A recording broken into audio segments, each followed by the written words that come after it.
commonest disease affecting the eyes is diabetes mellitus. Diabetes, becoming an epidemic, affects the eyes in a very devastating way from the vision point of view. A lot of people do not get their eyes checked and end up in potential blindness.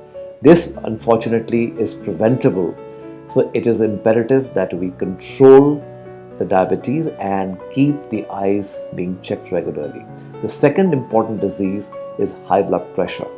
If the blood pressure is not controlled, there could be some blockages in the veins which can immediately cause a vision loss. The third group of disease would be thyroid conditions, where there could be excessive dryness which can be faced by the patient, and they would have difficulty in working on the screens.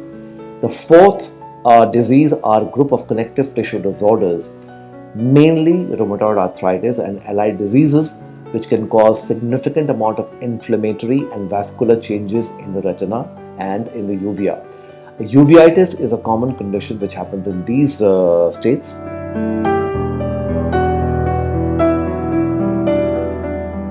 The warning signs can be vision symptoms and the way the eye looks. From the vision point of view, if there is a blurred vision, if there is doubling of vision, if there is a part of the vision loss in the field of what you're seeing, if there are some small areas which are showing some flashes of light or some scotomas which can be highlighted, especially when you're looking in the dark, or conditions where the spectacle changes are not giving you a proper vision after the change, these are the visual symptoms. Then there are symptoms which are related to the way the eyes appear to the patient, the way they look, if there's a droop of the eyelids, if there's a lack of movement, if there is a movement of the eye which is called nystagmus movement, if there is a squint which can happen, if there are changes where the eyes become red or there's some growth which can be seen on the surface of the eyes.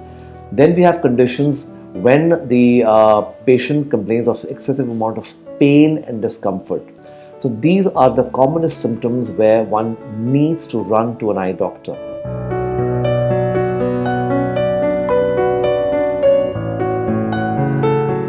It is recommended that younger people should be checked unless they have any eye issues once at least every 5 years.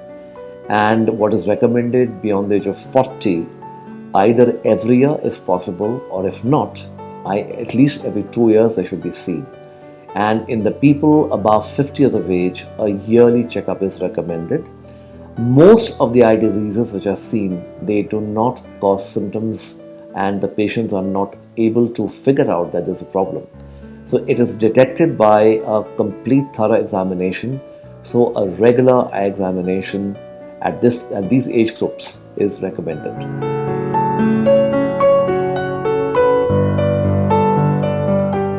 The most important general care which you should be taking is to keep blinking your eyes, take rest between work, and this is to avoid the computer vision syndrome, which has become really an epidemic.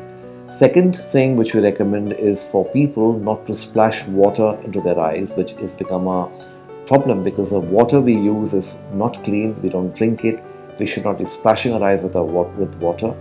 And also, when you splash water, the little amount of lubrication left in the eyes, that's also washed away. If you are seeing a bit blurred or your vision is affected from one side of your field in the eyes, you have to run immediately and get your eyes examined. Rest, I think examination on a routine basis is what we recommend. There are not too much of things which you can take orally. Some people recommend to take vitamin A, etc. Now, with the current diet which we are using now, I don't see any need for extra vitamins or extra food supplementation, which will help your eyesight, except the very elderly people, where due to the macular degeneration and the retinal conditions, there are certain antioxidants which are used, but otherwise there is really nothing which is required for a routine eye health care.